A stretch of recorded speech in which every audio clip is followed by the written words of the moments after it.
Hi hello welcome my dear students. ఈరోజు మనం ఒక కొత్త సెక్షన్ గురించి నేర్చుకుందాం. ఏపీ ఫారెస్ట్ యాక్ట్ 1967 సెక్షన్ 64 కూడా ఇందాక సెక్షన్ 62 చాలా ఇంపార్టెంట్ సెక్షన్ అని నేర్చుకున్నాం. అలాగే సెక్షన్ 64లో కూడా మనకి పనికొచ్చేది ఉంది. ఏంటంటే ప్రవేశం మరియు తనిఖీ చేయు అధికారం. ఇందాక సెక్షన్ 62లో ఏదైనా భూమిలో ప్రవేశించవచ్చు. అలాగే ఇక్కడ ఫారెస్ట్లకు హోదాకు తగ్గకుండా హోదా కలిగినటువంటి అటవీ అధికారి ఏ సమయంలో అయినా తన అధికార పరిధిలో ఉన్నటువంటి ప్రాంతంలో ప్రైవేట్ అడవిలోనికి లేదా భూమిలోనికి అటవీ చట్టం నిబంధనలను అతిక్రమించకుండా సక్రమంగా అమలయ్యే ఉద్దేశంతో ప్రవేశించవచ్చును. అటవీ చట్టం నిబంధనలు ఏమన్నా ఉల్లంఘిస్తున్నారా, ప్రైవేట్ భూముల్లో కానీ ప్రైవేట్ ఫారెస్ట్లో కానీ లేదా ఎక్కడైనా ఎలాంటి భూముల్లోనైనా సరే అటవీ చట్టాలను ఉల్లంఘిస్తున్నారా, వాటిని తనిఖీ చేయ నిమిత్తం ఏ టైంలో అయినా సరే ఎలాంటి ల్యాండ్లో అయినా సరే ప్రవేశించే హక్కు అధికారాన్ని ప్రభుత్వం ఫారెస్ట్ సెక్షన్ ఆఫీసర్ హోదాకు తగ్గని ఆఫీసర్స్కి కల్పించింది. సో ఇక్కడ ఏంటంటే అమెండ్మెంట్ యాక్ట్లో దీన్ని చిన్న మార్పు చేసి enter into any land without warrant, ఇది మనకి ప్రిన్సిపల్ యాక్ట్లో లేదు, వితౌట్ వారెంట్ అని. సో అది కూడా ఇంక్లూడ్ చేయడం వలన మనకి చాలా బలం చేకూరుతుంది. ఓకే ఫ్రెండ్స్, తెలుసుకున్నారు కదా.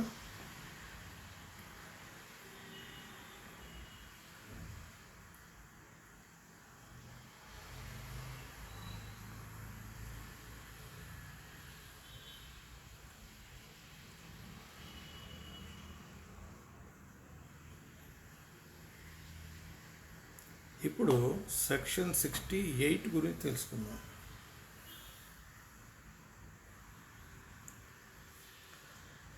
Powers of government to make rules. ప్రభుత్వానికి కొన్ని హక్కులు ఉన్నాయి. ఏంటి? రూల్స్ చేసే అధికారం ప్రభుత్వానికి ఉంది. ప్రభుత్వం ఈ సెక్షన్ 68 క్రింద ప్రకారం ఏదైనా రూల్స్ ప్రతిపాదించవచ్చునో అట్టి రూల్స్ని ఎవరైనా అతిక్రమించినచో వారిపై స్పెషల్ పెనాల్టీ చర్యలు, మరొకసారి వినండి, స్పెషల్ పెనాల్టీ చర్యలు.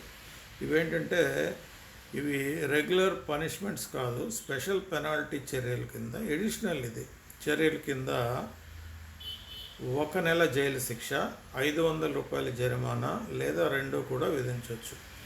ఏదైనా గవర్నమెంట్ రూల్స్ని ఎవరైనా అతిక్రమిస్తే తగిన శిక్షలు, దాని తాలూకు పనిష్మెంట్స్ వేరేగా ఉన్నప్పటికీ స్పెషల్ పెనాల్టీ చర్య కింద, అంటే అతనికి ఇన్ ఎడిషన్ టు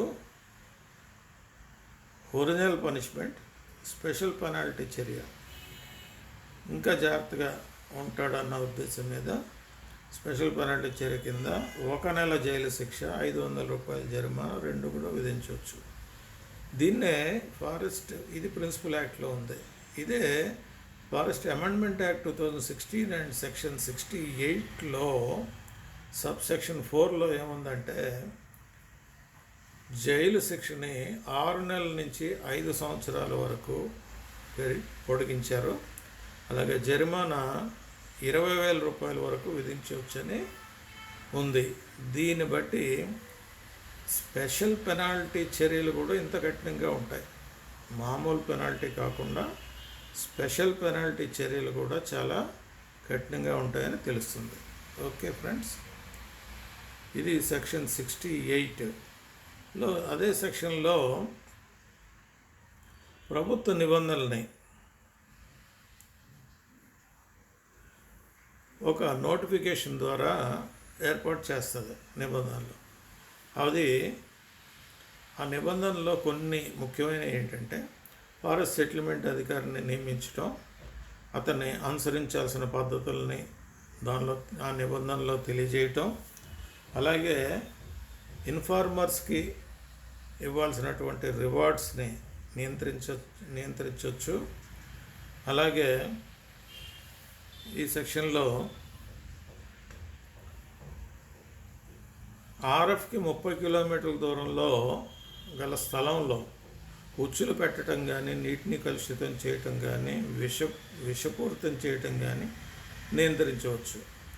అట్లాగే ప్రభుత్వ కలపను డిస్పోజ్ చేయడానికి మరియు ప్రిజర్వ్ చేయడానికి నియమాలను నియంత్రించవచ్చు. అట్లాగే ఈ నియమాలు, ఈ నిబంధనలన్నింటినీ కూడా అసెంబ్లీ సెషన్స్లో ఉంటే వెంటనే, లేకుంటే 14 రోజుల్లోపు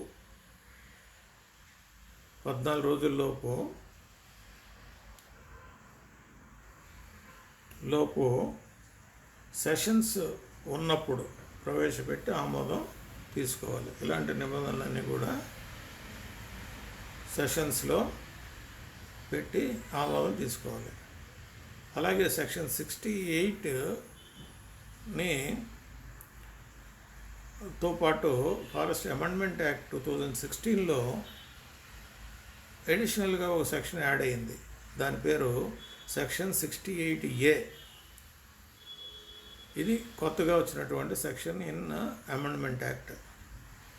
ఏదైనా నోటిఫికేషన్ ఈ చట్టం కింద ప్రచురితమైన దాని నిబద్ధత విషయంలో, అంటే నోటిఫికేషన్ పబ్లిష్ అయ్యింది, నోటిఫికేషన్లో ఇలా ఉంది అలా ఉంది అని మనం చెప్తే దానికి ఏంటి ఆధారం అని ఎవరన్నా అడిగితే ఏంటి నిబద్ధత, దాని తాలూకు శాంక్టిటీ ఎంతవరకు ఉంది అంటే డిఎఫ్ఓ గారు ఆథరైజేషన్ ఉన్నటువంటి ఒక జిరాక్స్ కాపీ ఉంటే సరిపోతుంది. అలాంటి నోటిఫికేషను ఆథరైజ్ చేస్తూ డిఎఫ్ఓ గారి సిగ్నేచర్తో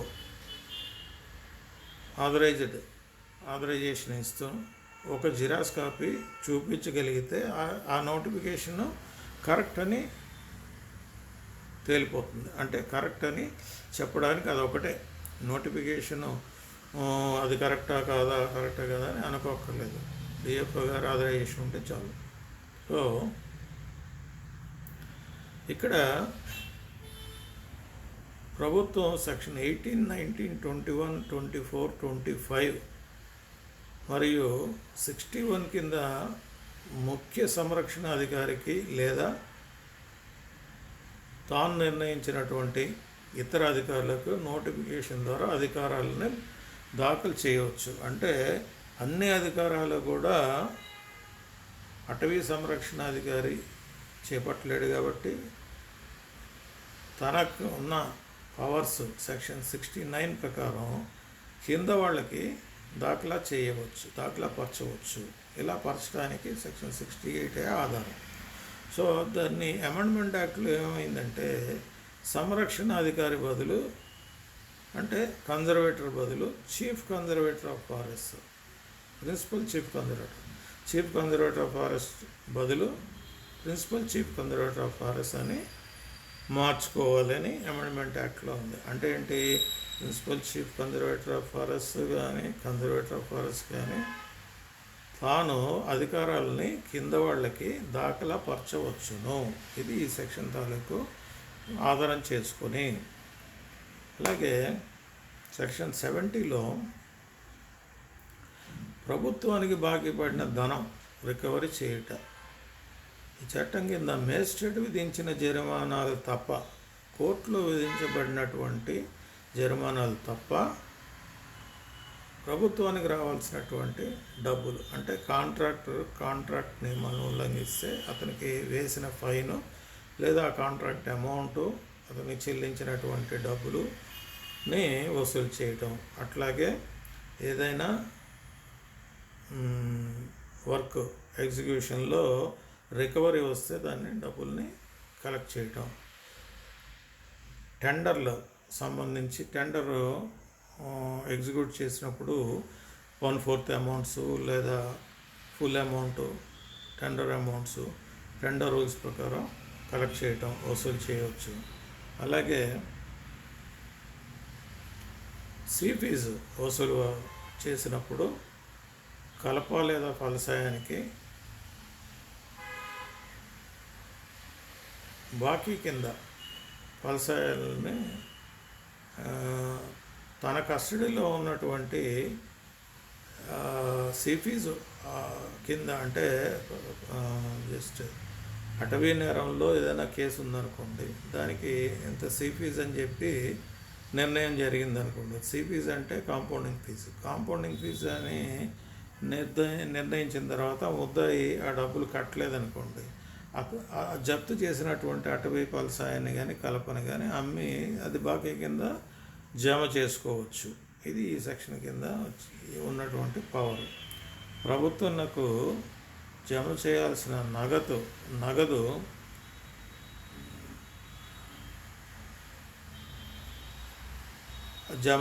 ప్రభుత్వానికి జమ చేసేసి మిగిలిన సొమ్ము ఏమైనా ఉంటే హక్కుదారునికి బదిలీ చేయాలి. ఇలాగా సెక్షన్ 70లో ఉంది. 71లో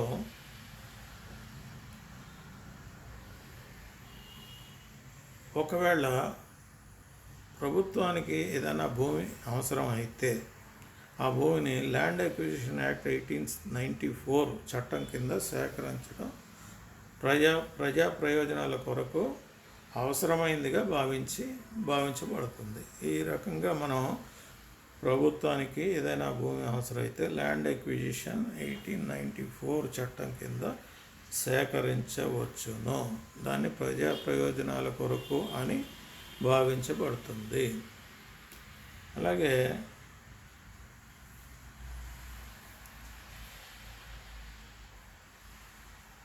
సెక్షన్ 72లో వెనక్కి తీసుకోవటం అంటే ఆంధ్ర ఏరియా అటవీ చట్టం 1882 అండ్ తెలంగాణ ఏరియా అటవీ చట్టం 1355, ఈ రెండు చట్టాలు ఏపీ ఫారెస్ట్ యాక్ట్ 1967 అమల్లోకి వచ్చిన నాటి నుంచి అవి వెనకకు తీసుకొనబడతాయి. అంటే ఏపీ ఫారెస్ట్ యాక్ట్ 1967 మాత్రమే వర్తిస్తుంది. అలా అని ఇంతకుముందు ఉన్నటువంటి చట్టాలు వర్తించవు, వెనక్కి వెళ్ళిపోతాయి. అయితే అమెండ్మెంట్ యాక్ట్లో ఈ సెక్షన్ 72లో ఒక షెడ్యూల్ని యాడ్ చేసింది. ఈ schedule section 2S and section 32E వీటి కింద షెడ్యూల్ యాడ్ అయింది. ఈ షెడ్యూల్ పేరు ఏంటంటే షెడ్యూల్ 3 అన్నమాట. ఇది రోజ్వుడ్ని కూడా యాడ్ చేశారు. ఇంతకుముందు శాండ్ల్వుడ్, రెడ్ శాండర్స్ వంటివి మాత్రమే షెడ్యూల్ ట్రీస్ కింద మనం రికగ్నైజ్ చేయబడ్డాయి. ఇప్పుడు కొత్తగా అమెండ్మెంట్ యాక్ట్లో కొత్తగా ఇంకొక చెట్టుని యాడ్ చేశారు. దాని పేరు రోజ్వుడ్ అంటే డాల్బర్జియా లాటిఫోలియా. ఈ చెట్టు కూడా షెడ్యూల్ ట్రీ కింద భావించబడుతుంది సెక్షన్ 72 ప్రకారం. అండ్ సెక్షన్ 32E ప్రకారం ఆ షెడ్యూల్స్ అన్నీ దాని కింద ఫామ్ అవుతాయి కాబట్టి దాని కింద ఇది పరిగణించబడుతుంది, షెడ్యూల్ ట్రీగా పరిగణించబడుతుంది. ఓకే ఫ్రెండ్స్, దీంతో మనం AP forest act 1967 and AP forest amendment act 2016కి సంబంధించి ఉన్నటువంటి నేరము శిక్ష అనే శీర్షికలో నేరం జరిగిన ప్రదేశాన్ని బట్టి ఎలాంటి ప్రదేశంలో ఏ నేరం జరిగింది, ఎలాంటి నేరం జరిగింది, దానికి పనిష్మెంట్స్ ఏంటి, శిక్షలు ఏంటి అనేవి మనం తెలుసుకున్నాము. సో వచ్చే క్లాస్లో మనం సెక్షన్స్ని ఒక పక్క, దాని పక్కన నేరాలు, దాని పక్కన ప్రిన్సిపల్ యాక్ట్లో దానికి శిక్ష, అలాగే అమెండ్మెంట్ యాక్ట్లో దానికి శిక్ష, ఈ రకంగా మనం ఒక చార్ట్ రూపంలో మనం తయారు చేసుకోగలిగితే వెంటనే మనం కేసు మనకి కనిపించిన వెంటనే ఈ చార్ట్ చూడగానే అది నేరం జరిగిన ప్రదేశం చూపిస్తుంది, దాని సెక్షన్ చూపిస్తుంది, దాని పనిష్మెంట్ కూడా చూపిస్తుంది. ఈజీగా మీకు పాకెట్ బుక్లో లాగా మీ డైరీలో రాసుకుంటే ఫ్రంట్ పేజీలో మీరు రెఫరెన్స్కి చాలా ఉపయోగపడుతుంది. Okay friends, thank you for listening to me. మళ్ళీ నెక్స్ట్ క్లాస్లో కలుద్దాము. Okay, I'm very thankful to you for listening to me and successfully completion of AP forest act 1967. తదుపరి మనం AP forest wildlife protection act 1972 గురించి మనం వచ్చే క్లాసుల్లో తెలుసుకుందాం. Thank you, bye.